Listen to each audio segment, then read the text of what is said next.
조갑제 TV 시청자 여러분 안녕하십니까? 2020년 1월 2일 오후 4시입니다. 지난 연말에 중국과 러시아가 유엔 안보리에 대북 제재를 일부 완화하자는 결의안을 냈습니다.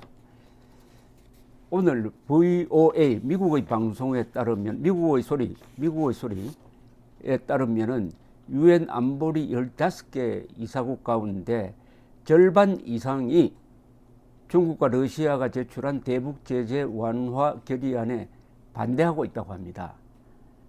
이름을 밝히기를 거부한 안보리 소식통은 VOA에 보낸 이메일에서 지난 30일 안보리에서 열린 실무급 회의에서 9개 이사국이, 그러니까 15개 이사국 중에서 9개 이사국이 중국과 러시아의 입장에 반대했다고 전했습니다.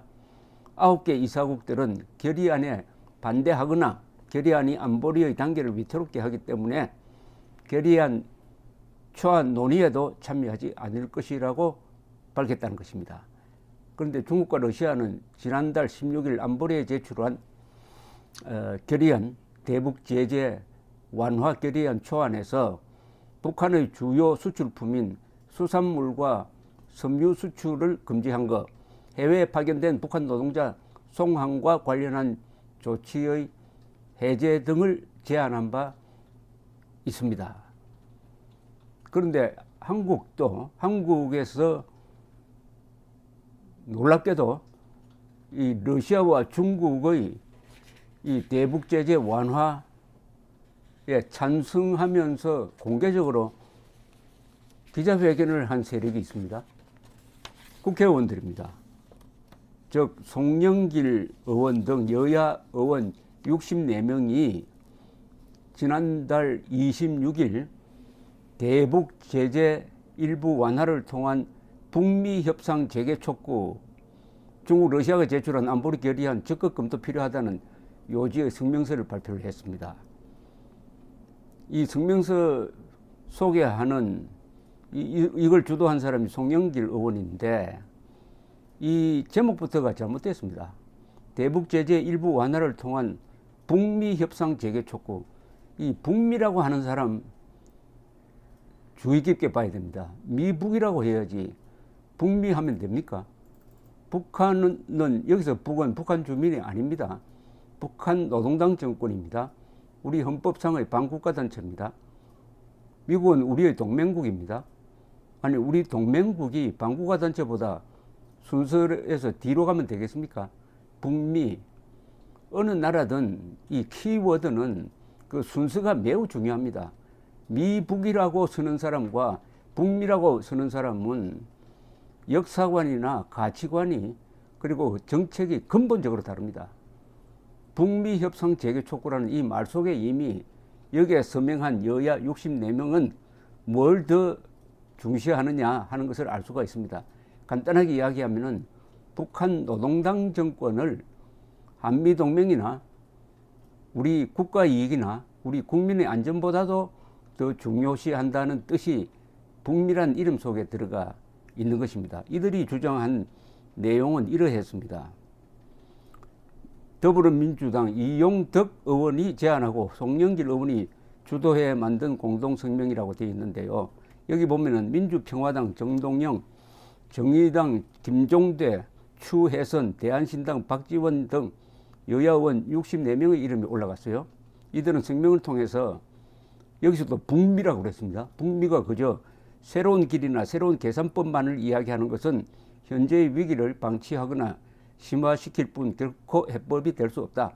현재의 교착 상태에서 벗어나기 위해 중국과 러시아가 유엔 안전보장이사회에 제출한 대북 제재 일부 완화 결의안을 국제사회가 진지하게 검토해야 한다. 이렇게 주장을 했습니다. 또 이제 다시 평화의 여정으로 되돌아와야 한다.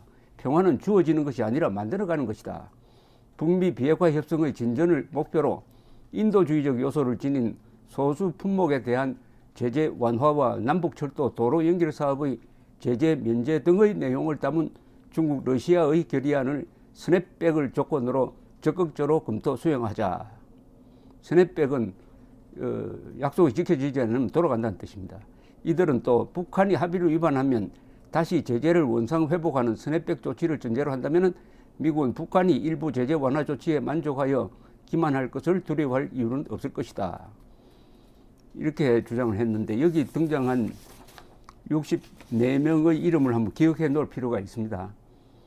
강병원, 강훈식, 고용진, 기동민, 김병관, 김성환, 김명주, 김정우, 김정호, 김종대, 김명호, 김철민, 김태년, 김한정, 노웅래, 도종환, 민병두, 박경미, 박광원, 박정, 박지원, 박찬대, 박홍건, 서삼석, 서영교, 설훈, 소병훈, 송금주, 손혜원, 송갑석, 송영길, 송옥주, 신창년, 심기준, 안민석, 안호영, 어기구, 우원식, 위성곤, 유동수, 윤관석, 윤일규, 윤준호, 이계호, 이규희, 이용덕, 이원욱, 이재정, 이하경, 이훈, 임종성, 전현희, 전해철, 정동영, 정은혜, 정재호, 정춘숙, 재윤경, 조배숙, 조성래, 최운열, 추혜선, 표창원, 홍익표 64명입니다. 다행히 너무나 당연하죠. 지금 시점이 제재 완화할 때입니까? 더구나 김정은이가 신년 메시지를 통해서 앞으로 미국과의 관계를 전면 재검토한다. 마치 핵실험, 미사일 실험, 장거리 미사일 실험 다시 한번 할 수 있다. 그리고 자력 갱생 노선으로 돌아간다. 다만 대화의 창은 닫지는 않았습니다. 이렇게 강경하게 나오고 한국 정부는 아예 무시해버리는, 그러니까 비핵화와는 전혀 다른 길이 아니라 비핵화와는 정반대의 길을 가겠다고 천명을 한 마당에 북한을 비핵화시키는데 유일한 압박 수단인 유엔의 대북 제재의 핵심을 완화해달라고 한다면 이건 누구 편입니까? 김정은 편이죠. 북한 주민 편도 아닙니다. 김정은 편이고 누구의 이익에 반대가 되는 겁니까? 반하는 것입니까? 그것은 국민과 국군이죠.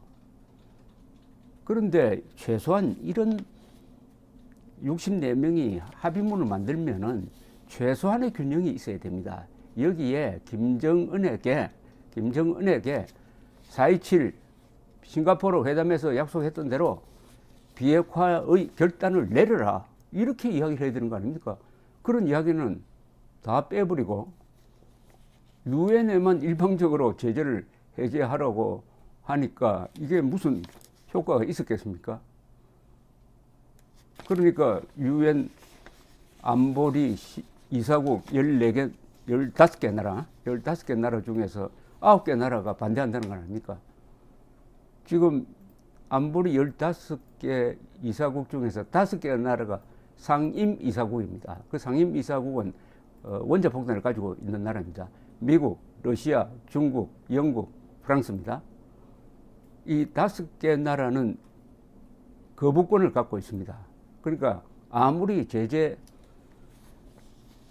완화안이 올라오더라도 미국만 반대해도 이거 안 됩니다. 미국만 반대해도 풀 수가 없어요. 이 유엔 안보리 제재는 만들기는 참 어렵습니다. 푸는 것은 더 어렵습니다. 푸는 거는. 그러니까 5개 상임 이사국이 만장일치가 돼야 된다는 거죠. 그런 저간의 사정을 고려한다면은 이 우물안 개구리 같은 생각이 드는 것입니다. 우물안 개구리. 이 판국에 대북 제재 해제하자는 이야기를 한국의 국회의원이 어떻게 합니까? 그리고 김정은에게는 아무 요구사항 없이 미국과 유엔만 손해를 보도록 하는, 때문에 여기에 지금 중국과 러시아가 올린 이 해제 결의안, 완화 결의안 중에서 뭐냐면 북한 노동자 송환 조치를 안 해도 되도록 하자. 섬유 수출을 허용하자. 수산물 수출을 허용하자. 이거 북한 대북 제재안의 핵심적인 겁니다. 핵심적인. 요것만 풀어줘도 북한은 숨통 돌리게 되어 있어요. 더구나 미국이 반대하고 다수 문명국가가 반대하는데 요 대북 제재 해제안에 찬성한 나라가 중국, 러시아인데, 아니면 대한민국 국회의원 60여 명은 미국에는 반대하고 북한, 중국, 러시아 쪽에 서겠다는 것 아니겠습니까? 이게 지금 한국 정치판에 스며들고 있는 중국, 북한, 러시아 세력의 영향력. 그래야 지난 70년 동안 대한민국의 성공을 보장했던 해양 문화권 전략, 한미일 동맹을 축으로 하는 한미일 동맹 플러스 유엔을 축으로 하는 대한민국의 외교 노선을 폭압의 대륙인 러시아, 북한, 중국 쪽으로 회귀시키려는 움직임이 한국 사회 곳곳에서 일어나고 있다는 증표입니다. 정치권, 언론, 지식인청 할 것 없이 중국의 거대한 그림자가 한반도에 지금 드리워지고 있는 속에서 이런 기상천외의 발상이 나왔다. 현재로는 다행히 유엔 안보리 15개 나라가 압도적으로 그 수정안을 거부하고 있지만은 이걸 통해서 대한민국의 국가적 진로가 바뀔 수도 있다. 대한민국의 정체성이 자유민주주의인데 진로는 한미일 동맹입니다. 이 두 개가 동시에 바뀔 때 한국이 가는 방향은 남쪽이냐 북쪽이냐, 자유냐 폭압이냐, 발전이냐 쇠망이냐를 결정하는 것이 됩니다. 이런 모든 모순이 이번 총선에 다 투영될 것입니다. 총선에 정신 차리고 투표해야 대한민국이라는 비행기가 엉뚱한 방향으로 가지 않습니다. 남쪽으로 가는 티켓을 끊었는데 조종사가 멋대로 북쪽으로 지금 날고 있습니다. 감사합니다.